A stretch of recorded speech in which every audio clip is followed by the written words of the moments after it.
Welcome to the Breech Birth podcast. I'm Sasha Hopkins, private midwife, breech birth educator, and your host. This is a space to hear the real, raw, and powerful stories of women who have experienced breech birth in all its layers. Each episode features honest conversations with women who've experienced breech firsthand, offering insight and reflection. This podcast was born from the knowing that these stories need to be heard to inform, connect, and reclaim the story of breech birth. Whether you're navigating breech birth yourself, supporting others, or simply curious, welcome and thank you. Hi, Megan. Welcome to the podcast. Hi, thank you. Thanks for having me. Before we start, let's start with our context questions. What year was your baby born? 2025. And where were you located? I was located in the Blue Mountains of New South Wales. And how many weeks were you when you had your baby? 40 and 4. Well, 40 and 4 when I went into labour, and then 40 and 6 when I actually had baby. Nice. So good story there to come out. Yeah. What sort of care did you receive in pregnancy, postpartum? Private midwifery. And was that a home birth? Did you have home birth or hospital? Yeah, home birth. Home birth? Home Yeah. birth. And so vaginal birth then, I'm assuming. Yes. Both. Yes. Yeah. Awesome. Before you jump into your story, do you want to share a little bit about yourself for our listeners? Yeah, my name's Megan. I'm a mum of one, of Archer, who's now 6 months old, and I am also a naturopath, and so I work a lot with women's health, hormones, in the fertility kind of preconception pregnancy space. So that's what I do with my time. I live in the city. I birthed in the Blue Mountains where my in-laws live, which was just a really beautiful way to start his life and just to kind of slow down from being in the city, slow down to that kind of Blue Mountains lifestyle. Amazing. It sounds lovely. Nice location to move to for birth. Yes. Was your midwife in the Blue Mountains or in the city? She's kind of between both. So I was able to have all of my antenatal appointments at home in the city. And then when we came up to the Blue Mountains a couple of weeks before birth, she just shifted our appointments there. So it was great to have that flexibility. Yeah. Awesome. So let's go into your story. Do you want to start right from the beginning? Because this is your only child. Was it a planned pregnancy? What did that look like? And how was your pregnancy as well?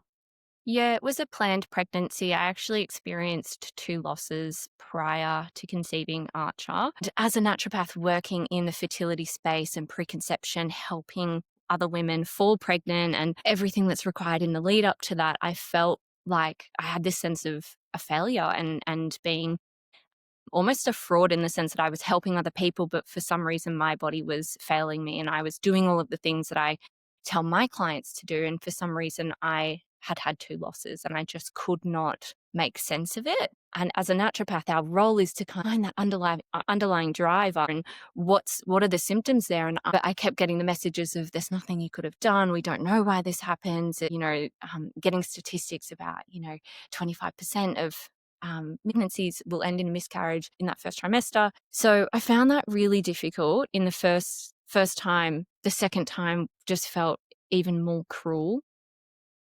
And then when I fell pregnant with Archer, I was really anxious. And with the history of having 2 losses, it meant that my GP wanted to increase the testing as well. So I was going for HCG testing twice a week in that first month, just to make sure that my HCG was rising. In that first month before I had my dating scan at 8 weeks.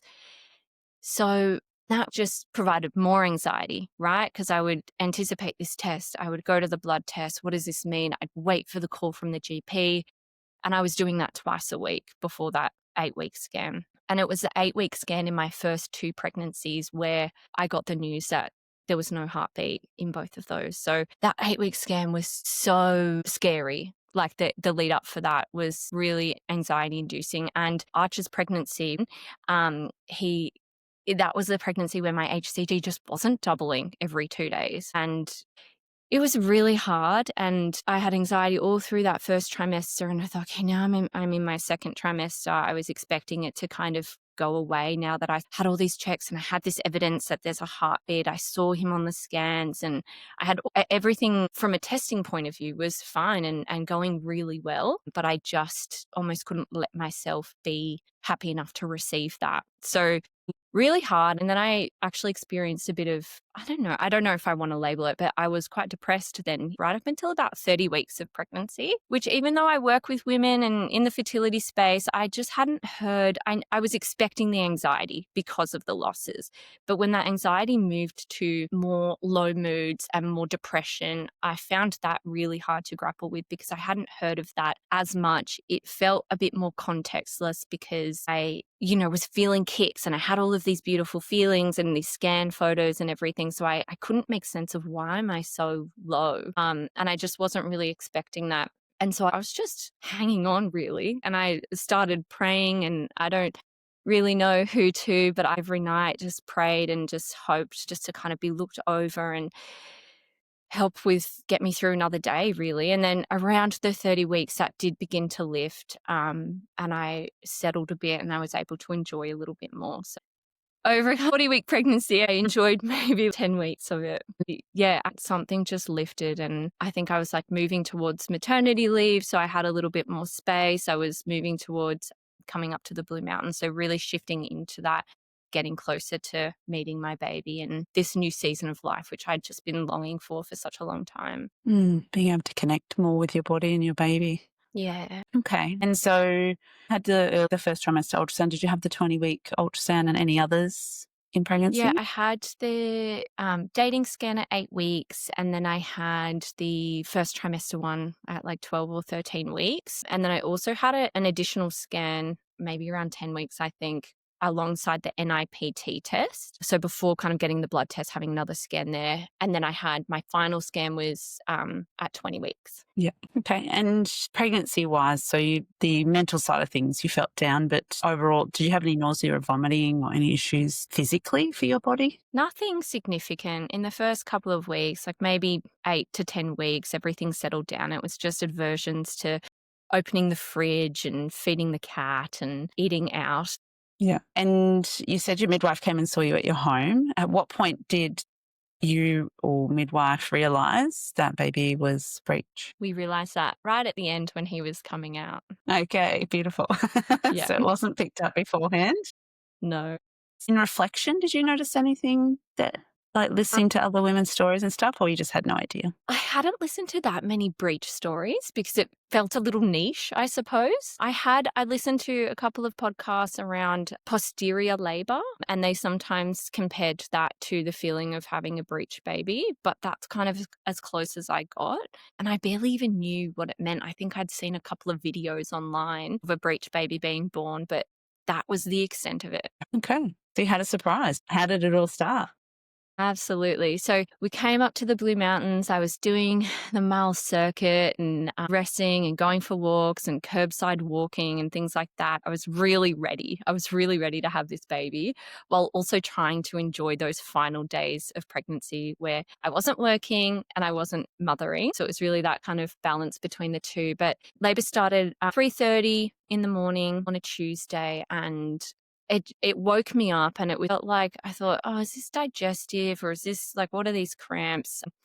And I thought, and I could kind of fall in and out of sleep alongside them. And then I woke up at one point, maybe an hour or so later, and I thought, oh wait, this could be the start of labor. So I just went to the bathroom, and then I could feel the sensations became more wave-like. And I thought, oh yes, this is very similar to period pain and what I'd heard other women had experienced. It wasn't anything terribly significant.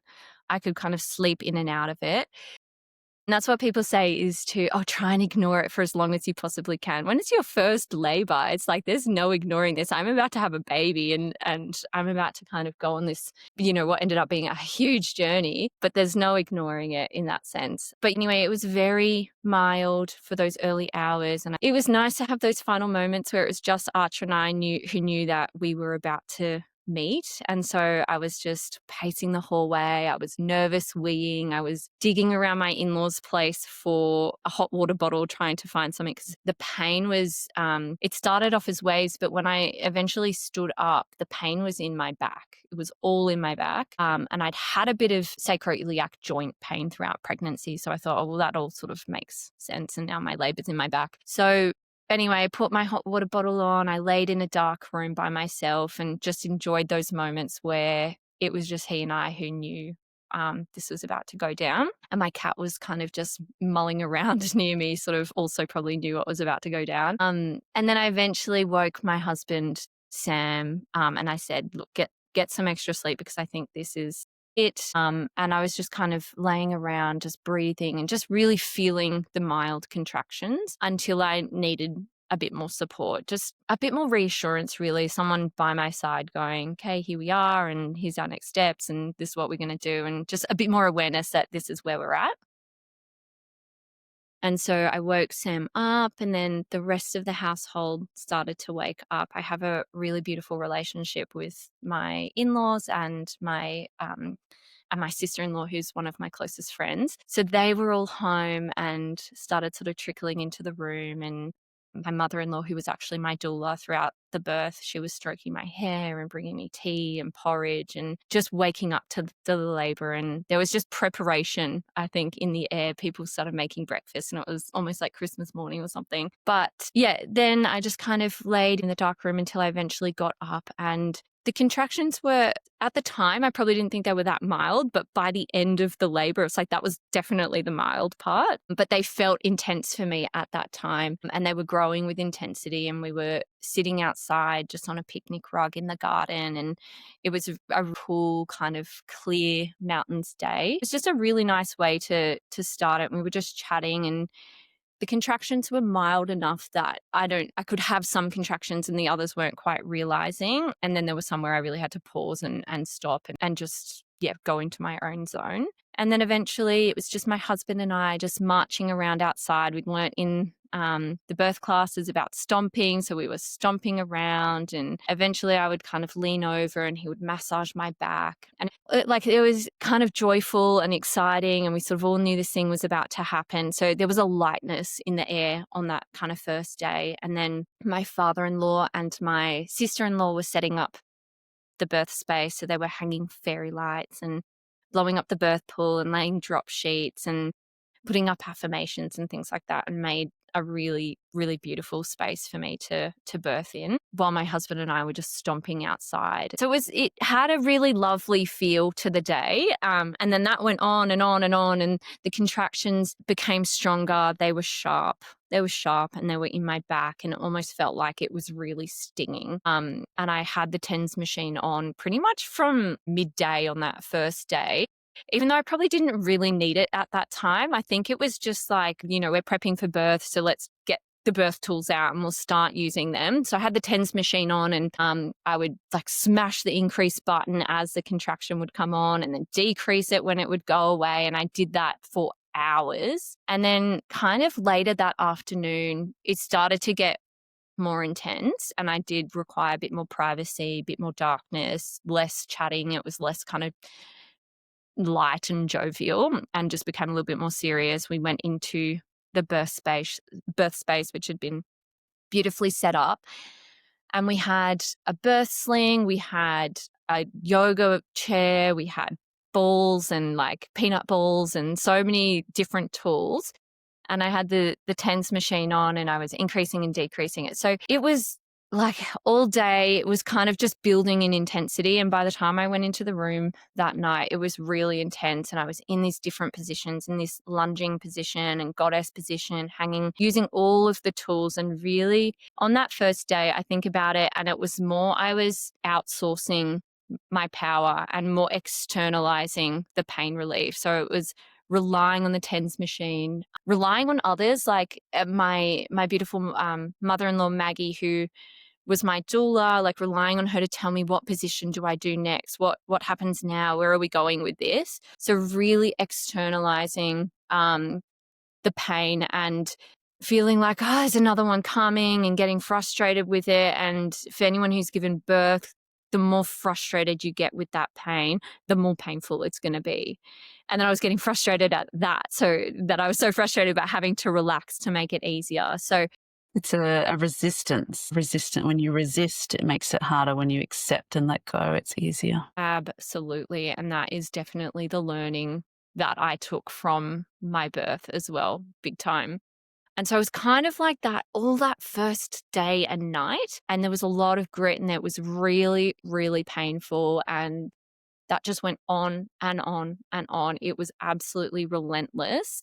And my midwife came around 7:30 on that first night and just to observe. And she came in, and I think an additional person kind of changed the birth space and slowed the contractions down a little bit. So she was observing, and it's still very painful, but things kind of slowed down enough that I could actually just rest on the floor and with my TENS machine that was like my umbilical cord. And so I was smashing that, but I was able to rest a little bit. And then she said, "Do you mind if I check you just to see where we're at?" And she did a cervical check, and I said, "That's fine, but I absolutely do not want to know how dilated I am. Do not tell me that number."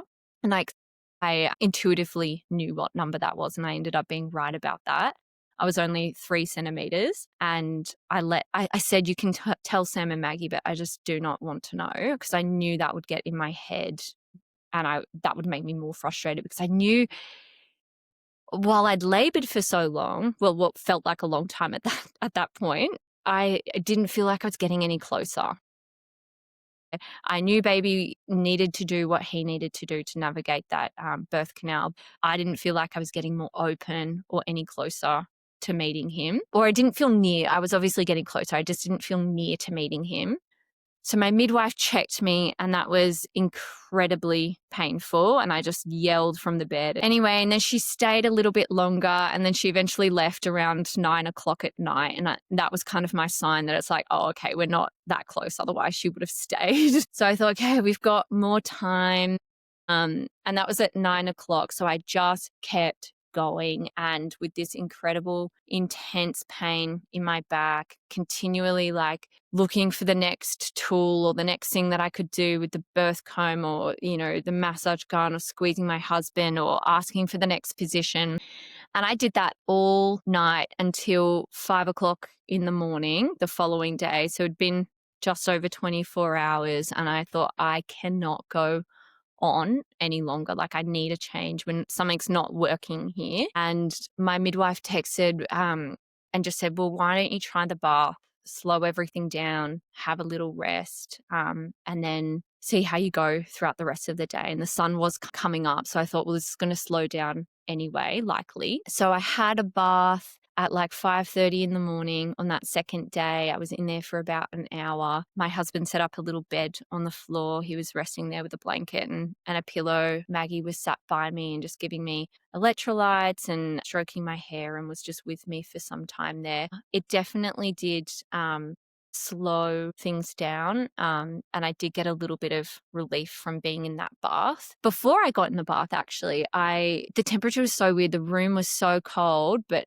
from all of the work that I was doing, my body was quite warm. And so getting in the bath was warm. I was warm, but it was cold. My body just started involuntarily shaking. I couldn't stop that, and that was freaking me out a little bit. But anyway, I stayed in the bath, that all finished. And then I was in there for about an hour. I felt a bit more rested. I was sort of sleeping along the edge of the bath there. And then I got out. I put my dressing gown on, and I had a little rest in the bed, had an hour rest before those contractions started coming back on for day 2, essentially. And then I woke up to no longer being able to ignore the contractions coming back, and I put the TENS machine back on. But on that day 2, they were kind of more like 5 to 15 minutes apart. So they'd sort of extended between the contractions again. So it meant that I was having these little like micro sleeps throughout the day of anywhere from 5 to 10 minutes. And just almost as I was asleep, I'd increase the TENS machine, decrease it as it would kind of fade out. And I just did that pretty much all of that second day. I did have a scheduled appointment with my midwife that morning anyway, so we got to touch base with her again, which was just good timing. I really appreciated being able to see her. And she came and just gave a couple of more tips around positions and things that we could try, and leaning off the couch in that kind of forward bend to see if we can kind of use gravity and support bub. So just more mile circuit sort of stuff. And we used the peanut ball. And then, because I'd been seeing an acupuncturist up here for a couple of weeks prior to birth, she said, why don't you see if the acupuncturist can come over? So she came over later that afternoon around 3 o'clock. And so I've just been in and out of these 5 to 15-minute contractions where they weren't mild. They came on really strong, but they were just further apart. So I got that relief. And then the acupuncturist came over and she was so lovely, but she was like, "What's with the TENS machine? What's going on with that?" And I'm like, "Oh my gosh, it's been the biggest lifesaver." And I told her how I'd been using it and, "Oh my gosh, I just can't take it off and I don't know what I'd do without it." And she's like, "Okay." And then she put a needle in me and she said, "Why don't we just try one contraction without the TENS machine? Let's try taking it off for a little bit. I'm going to be here. I'm going to massage your back. I'm going to kind of meet that pain with you." And I was like, "Oh my God, get this lady out of here. She's taking my TENS machine from me. Like, what the hell? What am I paying you for?" Anyway, I complied. So I took it off and she massaged me and kind of met that pain. And then she really worked with me and encouraged me to see where my body wanted to go during that contraction. What felt intuitive? How did it feel to move my body in an intuitive way to meet that pain? And it kind of all clicked that up until this moment, I had been running from that pain. I had been relying on all these external sources of all those tools that I mentioned earlier, and particularly this TENS machine, and looking to Maggie for the next position to give me, or to my husband to squeezing his hand and going, "What do I do?" So really externalizing it. And I was working with that. I don't want to sell myself short there. I was kind of in the zone as much as I could have been in that first day. It just now required something different from me. It required me to go deeper to meet that pain where it was and go into it rather than kind of run away from it. So I took this TENS machine off, and that was probably the best advice I'd been given throughout the whole process of birth, because it really set me up for night 2. And so she left and I was like, "Oh my gosh, okay, here I go. I'm going to do this without the TENS machine now." So I felt like I had no pain relief, I suppose, even though I was going in for no pain relief, but I had no support. It was just me. It was me and my kind of internal perseverance and might, and just me and obviously my baby.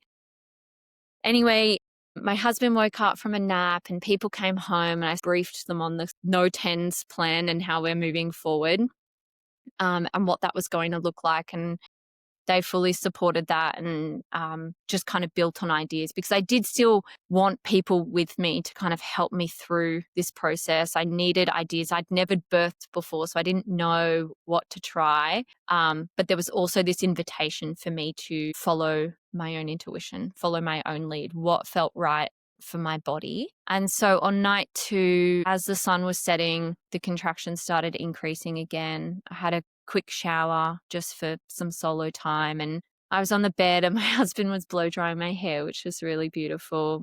And then I sort of called a birth team meeting for Maggie and Sam to come in and just go, "Okay, what is our game plan tonight?" Because it's only 7 o'clock and I'm like nearing my wit's end already, when yesterday I went to 5 a.m. So I need all hands on deck. I need a game plan here to get through this, because I was just absolutely exhausted and I didn't feel like I was opening more, and I didn't feel like I was getting that much closer. So it just felt so unrelenting. And so painful. I was exhausted. I've been up over 24 hours, closer to 30 actually. Anyway, so I just had them in the space with me, and then I got in the birth sling and I was hanging with my arms up, and I was in this deep kind of goddess squat, and then I was curling my tailbone under and then curling it back through the contractions. And that actually really helped. Through the contractions, I was just moving and swaying and getting deeper and deeper into these squats and moving with my body and almost shutting out more of the noise and just going internal. Whereas the night before I was doing hard work and it was really painful, but it was almost like I had my eyes open. I was looking for reassurance from other people. I was on the TENS, of, as I've said 100 times, but this time I was able to close my eyes and then just follow the lead of my hips essentially. And I needed to sway one way and then sway back and then curl my tailbone. And that was really working. The contractions were still very painful, very sharp, very intense, but I wasn't as scared because I felt like I had something to do, somewhere to focus rather than just running away from that pain, which just increased my breathing and it even increases the pitch of your vocals as well. It's like you're kind of up here and squeaky opposed to like going down and making that really low tone. So anyway, I'm hanging from the birth sling and that's working until it doesn't. And then it's like, okay, now we need the next thing. And so it was a tricky time because we had only like a minute or two to figure out what's the next position that I'm going to. And then on the next contraction, we try something like that. And then that might not have worked. So it just meant for that contraction, it was really painful and I was running again. But then once I got a good position, then I could do that for a couple more contractions. So we sort of went in and out like that. And I say we because I was not letting anyone escape being involved. Everybody sort of had a job, but I wasn't letting anyone go and getting away with it. But yeah, I was moving from different positions on that second night, but it felt like there was more intention to it. I felt more directed by my body. My direction was to just really listen and see what felt right. But I just had to try things. And some of those things worked, some didn't. And then Maggie and Sam were understandably also tired. And so they started talking about how they could tag team and how one could get a rest and then the other would stay and then they'd kind of come back. And that started to make me a bit anxious. I felt like, oh no, everyone's tapping out. This is going on for too long and I don't want to be alone. And so that started getting scary for me. And we started considering, do we call somebody else in? Like, who do we call? And so that was scary. Anyway, I eventually got in the shower and get a bit of relief. I don't want to get back in the bath and delay things and go on for a third day. That's just crazy. I'm not doing that. I'm way too tired. And so I was in the shower for 5 minutes before I was like, F it, I'm getting in the bath. Let's do day 3. I just need 10 minutes of rest. I was so done and so exhausted. And I thought if I can just slow it right down, shut it down, and let's go on for day 3 because I just need a little bit of sleep. I was so tired. And that was around 11 or 12 at night. And I got in the bath. Sam had a rest in the bed, which I could see from the bath. And then Maggie went and had a sleep. And it was still so painful, even in the bath. It wasn't like the night before where it kind of all softened and shut down. It was still incredibly painful, but I was just resting on the edge of the bath and working through it. I was like, great. I'd been in the bath for an hour. Maybe that slowed things down. Here comes my rest. And I get out of the bath. I'm gearing up for a little snooze. And then within a minute or two, I get another really, really intense contraction. And I was like, you're kidding me. What? This is still going. And then I was like, give me the TENS machine back. I'm doing that again. And I said to Sam, I'm so done with this. Like, what are my hospital options? This is just too much for me. So I messaged my midwife. I said, I'm at my absolute wit's end. What are my hospital options? I can't do this anymore.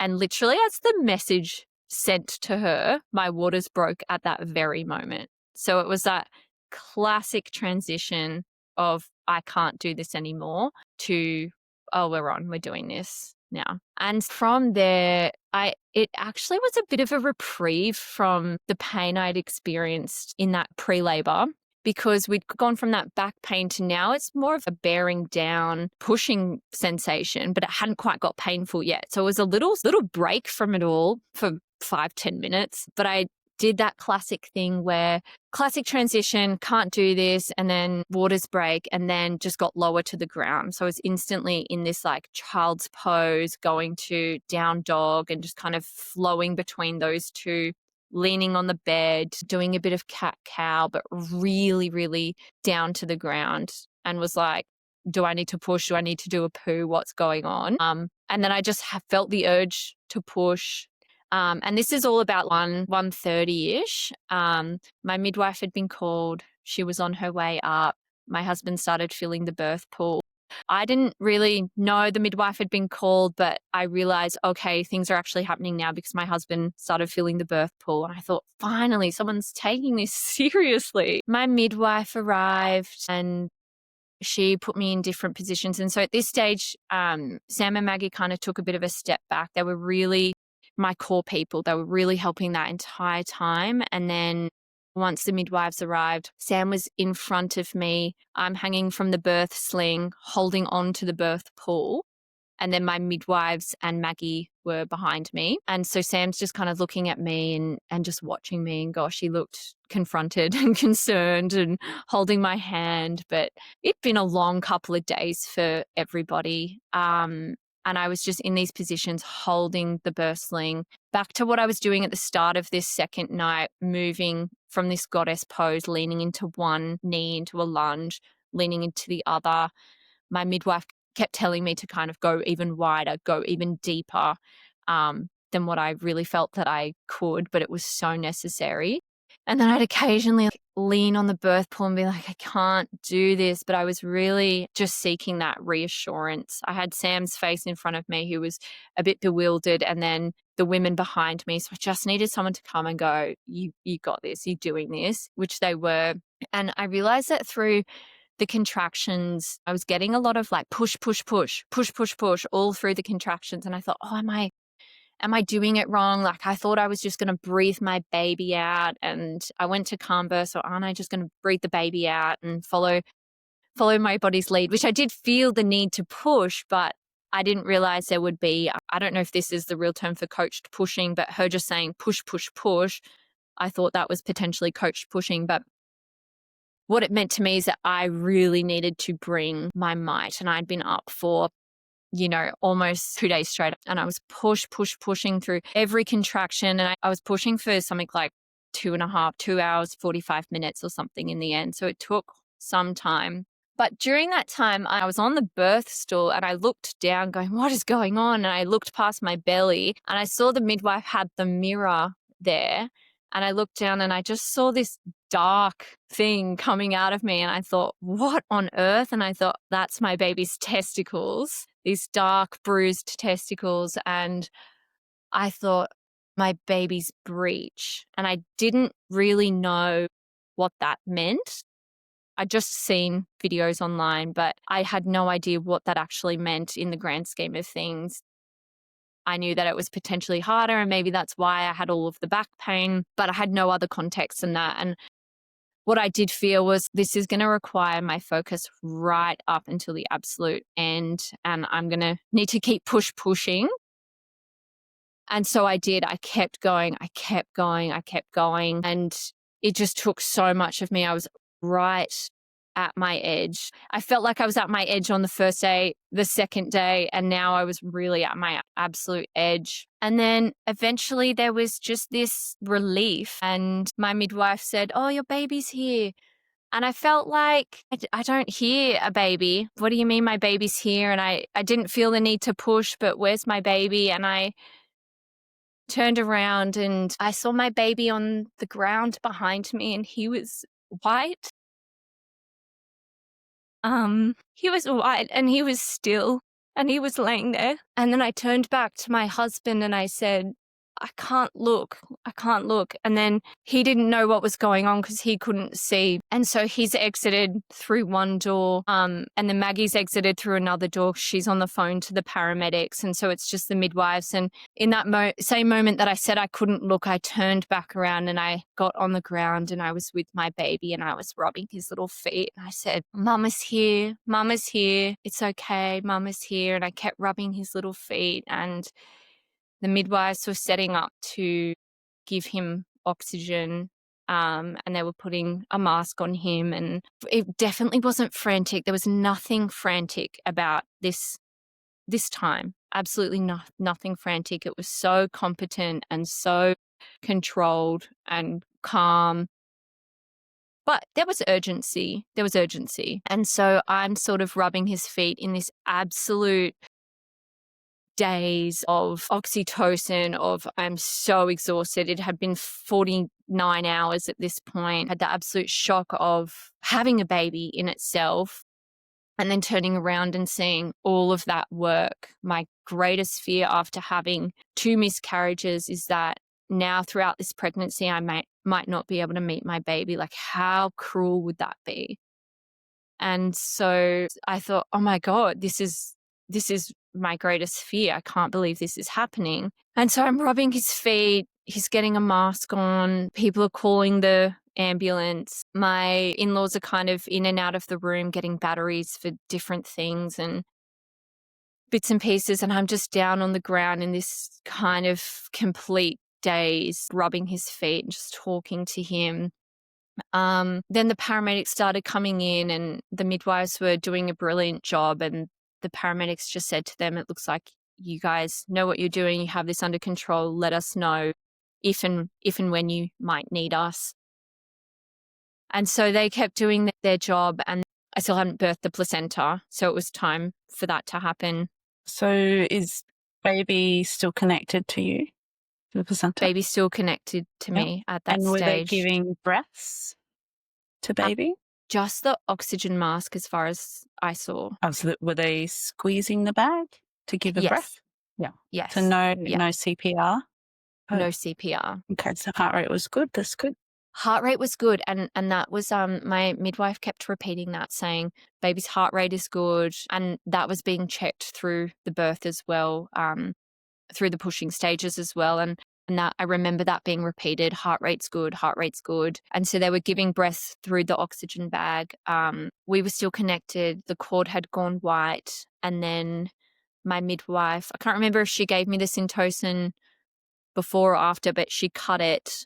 She cut the cord, gave me the Syntocin, and then I had to move to the bed to let the placenta come out. At which point, I think my husband came in the room. I did ask for him to come and be with baby, and from the bed, I'm saying, Sam, just keep rubbing his feet. Kept saying, Mum is here, Dad is here. Just, it's okay, baby. And I said, it's okay, Sam. I was really trying to comfort him as well. From the bed in this absolute state of shock. I could feel how dilated my eyes were, and just absolute space cadet looking around the room like, yeah, it was crazy. So I'm laying from the bed. I feel this placenta come out and huge gush of blood. I'm laying from the bed just talking, and I can see paramedics in the doorway. I can see my beautiful sister-in-law walk past the doorway and just put her head in her hands and just walk back away like, what is going on? And then it got to a point, before this, I heard my midwife telling my in-laws what to say to the paramedics, which was that it was inconsistent, spontaneous breathing.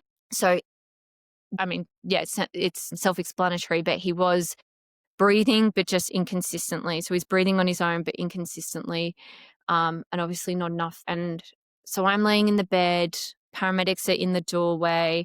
It was really frantic, and my mother-in-law, she'd been by my side that whole time, and she was understandably really quite stressed as well, keeping her cool, but quite stressed. It was a really intense scene, especially to have in their home, and the responsibility of that as well. So I think she was feeling that. Anyway, it was so hard to remember exactly what I heard, but I just heard, okay, let's get Mum ready to transfer to hospital, which is not what I wanted. I didn't want to be separated from my baby. I didn't want to go in an ambulance. And so I got up from the bed, having birthed my placenta. There was just birth all down my legs, everything that comes with that. And so I walked to the bathroom, and my mother-in-law had a face washer, and she was cleaning my legs up and washing me, and helping me get dressed, unpacking the bag. I'd packed for hospital, even though I said I was not going to go, and getting dressed. And this is all kind of happening quite fast, right? We've got Bub still on the ground receiving oxygen. My mother-in-law trying to clean me up, preparing to transfer to hospital. My dear husband and father-in-law and sister-in-law all in another room, thinking the absolute worst has happened and has happened in their home. So they're crying, they're praying outside, and really it was very, I don't know if I have any other words than just intense, and the absolute scariest moment of my life, the longest 20 minutes of my life. But we're cleaning up, and then we just hear this little cry come from the other space. We hear this little cry, and my mother-in-law, Maggie, and I just looked at each other like, almost like, did we just hear that? Is that what we thought it was? And then we heard it again, and we just looked at each other and we cried. And then the midwife called us back into the space and said, family, come into the space. And I took my shirt off to have skin on skin. And then I was finally, after those 20 minutes, past my baby, who was breathing now. He was breathing, and he was on my chest. he was on my chest and I was holding him, and then my husband wrapped his arms around us, and then his dad wrapped his arms around him, and Sam's sister on his dad. And so we just had this like cuddle puddle, and just this moment that like we just come face to face with both birth and death, right? We were face to face with both of them at the exact same time. It was completely surreal, and I was after everything, after not only this long 49-hour labor, 2 hours of pushing, but, you know, these 2 miscarriages. After everything, I had my baby in my arms. And I was so grateful. I was so grateful and still in such shock. And then my beautiful midwife, she knew my birth preferences, and she was so competent, so incredibly competent that, you know, she shot the whole idea of transferring down. She obviously said, you can if you want, but what is true is baby's breathing, baby's heart rate is good, baby's tone is good, baby's okay. And so we didn't have to transfer. The paramedics went home, and we had our skin on skin. We laid in the bed, we had a cuddle, and we tried to breastfeed, which became a really challenging experience in itself as well. But we came to just rest and pause in that moment after that huge journey. Yeah. Thank you for sharing that. Yeah. I imagine it's feeling still very raw. Yeah, big time. Big time.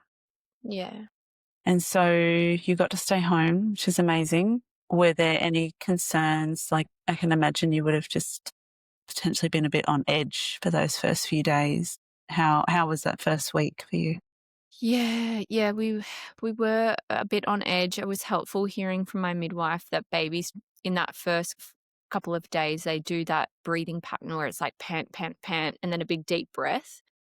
So I was glad to hear that, because that would have worried me. But we settled in the bed and tried to feed. My midwife was trying to tell me how to feed, and I was just still in an absolute daze. And I was just looking at her like, how dare you like suggest I feed this child after everything I've just been through? Give me a break. But yeah, so she's telling me how to feed, and it just wasn't working, and baby was really tired after everything as well. I did my birth classes in the Blue Mountains, and I connected with this woman who was also a naturopath, and I asked her if she had any colostrum, and she thankfully did. And so we were able to get some donor colostrum from nearby, and it just made me feel even better knowing that she was a naturopath. She was on all of the same supplements and probiotics as me. She had a really nice clean diet, and other preferences that I had for breastfeeding, though at that stage you just take anything really.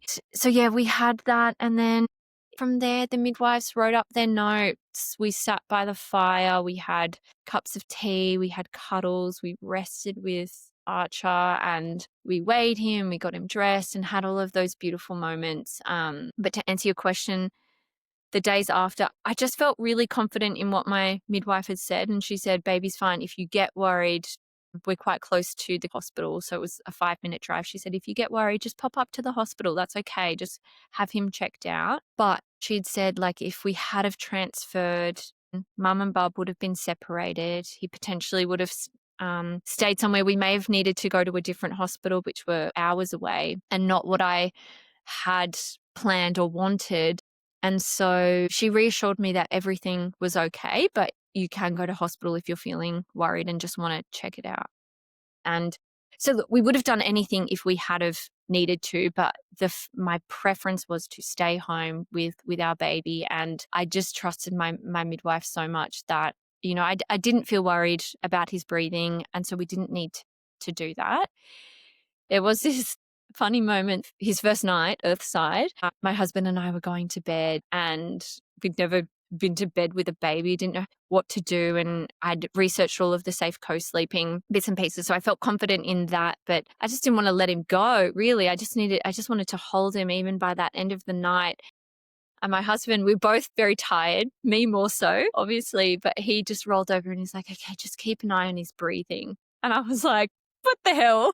how can you just leave me with that? How can you just say that and then just roll over? But he's going to sleep and I'm just holding my baby and I'm exhausted. I still haven't slept at this point. So I'm going on kind of 3+ days having not slept. And I felt worried about sleeping. When it came to it, all the research in co-sleeping, I couldn't quite feel confident in doing it yet. And so I went out to my beautiful in-laws and said, I just need help. I don't know how to sleep with my baby. And they sort of set me up, and my father-in-law slept next to me just so that I had somebody. Maggie needed to rest, understandably, and just so I had somebody nearby if I needed some help with that. So the following, like that first week, we didn't feel worried for his breathing or his state or anything like that. It was kind of onto the breastfeeding issues that I then had. So how was that breastfeeding? Are you open to share a little bit? Yeah, absolutely. It was grueling in itself. It was really grueling. I felt really hard done by after everything. Now we've also got issues with breastfeeding. So it felt really unfair, I suppose, which I know is a bit petulant to say, but it felt unfair. Like, when is it going to get easy? Still, 6 months later, it's not that easy. But he wasn't latching and he was quite tired. So we gave him the donor colostrum. And in those first few days, he only needed a little bit at a time, and we kept getting top-ups from our donor, which really just put my mind at ease so much, but kept trying to breastfeed and he just wasn't latching. But we got a lactation consultant over who was also the woman who run our birth classes. We had all of these connections, which is the beautiful thing about the Blue Mountains, is that kind of everybody knows everybody, and we were able to really layer on our support and reach out in that way. And so I had a consultation with a lactation consultant, and it was suggested that he probably had some oral ties that needed cutting. And so we did that at 5 days postpartum. We were suggested this doctor who would cut tongue tie. And then he goes, oh, it looks like he's got a bit of a lip tie as well. And we thought, okay, well, should we just get that cut while we're here too? And so he cut that as well. And then we came back up, and it was such a mission going down. It was, an hour or so away to get these done. 5 days postpartum, I was tender. Oh, I should add as well, I didn't tear at all. I had a minor external graze, which was amazing, but I was still quite tender and sore. So sitting in the car for an hour or so to get these ties cut felt like a huge mission. And there was a huge wait in the doctor's office, and there were people everywhere with this 5-day-old baby. And then feeding did feel a little easier, but after about a week or so, it went back to being really painful, that kind of toe curling pain, couldn't get the position right. And by that stage, his need for the milk was increasing too by day 5. And so we kept trying to feed. It was really painful and really hard. And I was still trying to get used to just the positions and things like that. And then I don't know, I just kind of lived with it for a little bit. And then it was just really painful every single time. And I just came to expect this is just breastfeeding. I had the lactation consultant come back over. I think after a couple of weeks, she said, look, they've either not been cut deep enough or they've reattached. So we weren't told that we needed to do any ongoing stretches to keep that rehealing from occurring. So we weren't doing any stretches. And then we ended up booking this appointment with another doctor who did a water laser treatment of the oral ties. So this was back in Sydney, but we weren't able to get that done until 10 weeks. So it was just so painful. Every single feed was so painful. I had all the gadgets like the feeding cushion. I was on a nipple shield. Absolutely could not feed without a nipple shield. It was so incredibly painful. And then they just stung. Like when I wasn't feeding, it was just constant pain, even when I wasn't feeding. We got the ties lasered at 10 weeks, which was a huge thing to do as well. That was incredibly painful for him. We weren't expecting pain after that tie. We hadn't really been advised that we might need a bit of Panadol that night. And so we actually did it in the city and came back to the Blue Mountains for that night. And we weren't expecting pain from him, but he got to about 10 or 11 o'clock at night after having the ties lasered, and he just screamed with pain and would not settle with feeding. And then that really stressed me out, and was holding this baby who wouldn't feed now.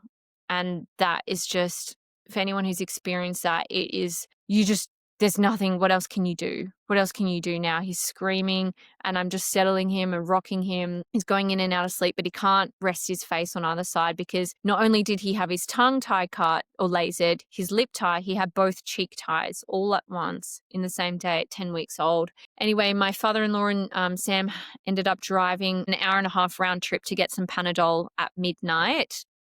They come back, he has some, and then he's able to have a bit of a rest. And that whole time I'm thinking, have I done the right thing? This was just such a big thing to do for a 10-week-old baby, and feeding actually hurts more now when he is latching.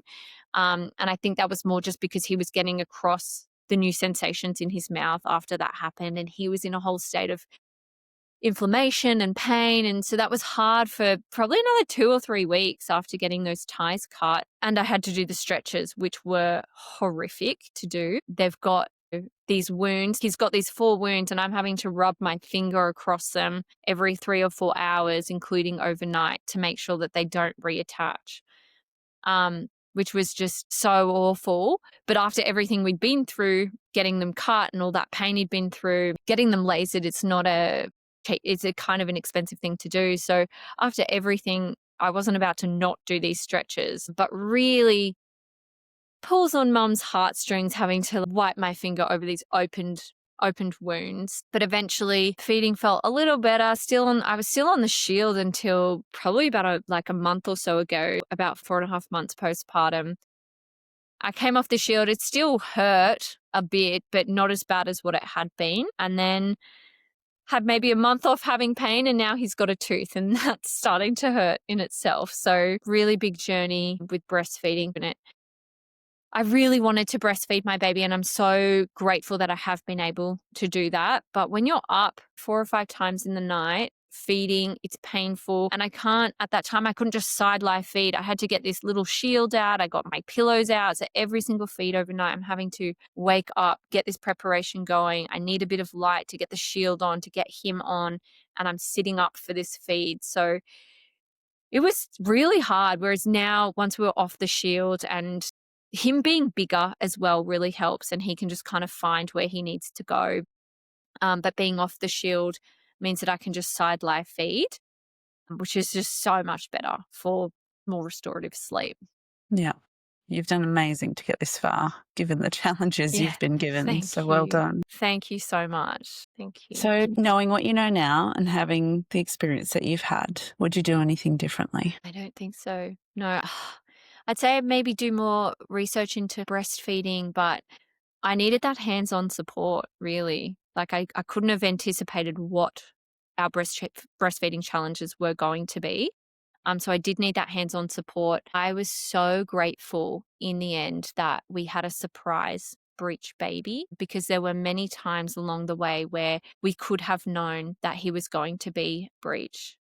If I had a later ultrasound, the check that my midwife did on that first night, because it was so incredibly painful for me, it was essentially an incomplete check. And so she couldn't quite feel the fontanelles. And so that was a moment where we could have found out and we didn't. And it was meant to be that way. It was really meant to be that way. If I had found out he was breached during pregnancy, I probably would have opted for a C-section, which is not what I wanted. If I didn't opt for that, I probably would have opted for a hospital birth, just because of what you read online when you Google breech birth. And I think by that stage, I would have thought, I don't want to do anything to risk my baby. I think I just would have got in my head, and I was so grateful that no one knew that he was breech, including the midwife, because she checked me 7 o'clock on the first night and she had said, I think if I had have known, I may have wanted to do something different. She would have maybe been in her head about it as well. But the fact that none of us knew meant that we could really trust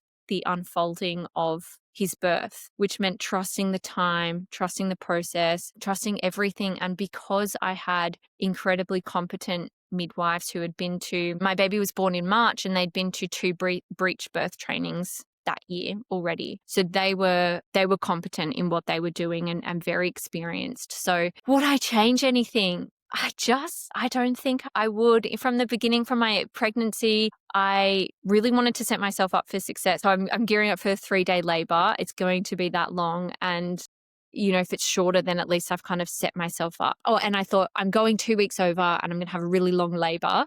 I didn't go that much over. It was 40 and 4. But yeah, I don't know if I sort of somehow knew it was going to be that way, but I just didn't want to go, oh yeah, I'll have a 12-hour, kind of 24-hour. I just thought if I tell myself it's going to be 3 days, then anything less than is kind of a win, and I've prepped for that. Yeah. Women listening now who might have a breech baby on board, would you have any words of wisdom or resource or anything that you would recommend to them? It doesn't have to be breech specific, but what kind of comes to you that you could share with them? Gosh, I still feel so recent that it doesn't feel right to sort of be dishing out advice, but do what feels right for you. And if you want that home birth, if you want that vaginal birth, then find the right support. Find the people who are experts in that, and find people who trust the process of birth as well, and who will support you in letting it unfold while also making the right suggestions. If it feels right to transfer, then you fully trust your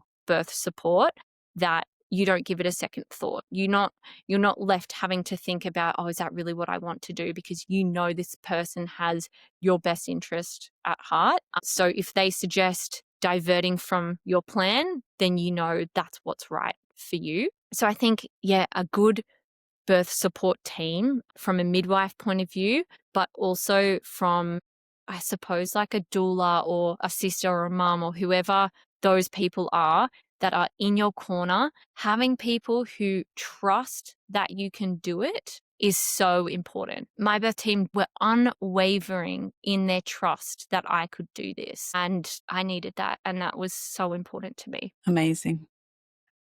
Thank you so much for sharing your story. It has been absolutely beautiful to listen to. Thanks for listening. I really appreciate it. Thank you for listening to the Breech Birth podcast. These stories matter. They stretch what we think we know and bring voice to experiences that need to be heard. I'm so grateful to the women who have shared their experiences with us, raw, real, and full of wisdom. If this episode resonated with you, please follow, share, or leave a review. You can find us on Instagram, Facebook, and YouTube at Breech Birth Podcast. And if you have a breech story to share, I'd love to hear from you. Until next time, may we continue to reclaim the narrative, one story at a time.